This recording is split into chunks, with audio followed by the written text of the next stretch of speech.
काशी बाहाल ग्राम पंचायत ठारे महासमारोह मो ओडिशा नवीन ओडिशा कार्यक्रम अनुष्ठित ता 24/1/2024 तारीख बुधवार दिन काशी बाहाल ग्राम पंचायत माँ मंगला मंदिर पड़िया राज्य सरकार मो ओडिशा नवीन ओडिशा कार्यक्रम अनुष्ठित होइथिला।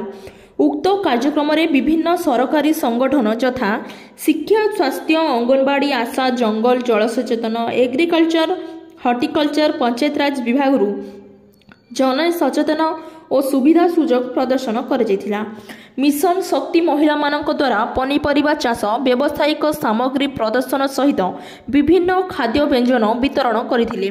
लोकसरा ब्लॉक उपाध्यक्ष श्री राजीव अग्रवाल, सरपंच श्रीमती पुष्पांजलि नायक, नायब सरपंच श्रीमती कादम्बिनी दलाई, समिति सभ्य श्री गजानन नियल, पीओ श्री जाफेद नाग, जेई श्री अजय सेनापति, श्री बजेन्द्र पूजी, जोगान सहायक श्री कैलाश सतनामी, श्री गजेन्द्र नायक, श्री कामदेव केतकी, श्री भगवान सराफ प्रमुख योगदान पूर्वक सुचिंतित मतामत प्रदान करने सहित सहयोग करथिले।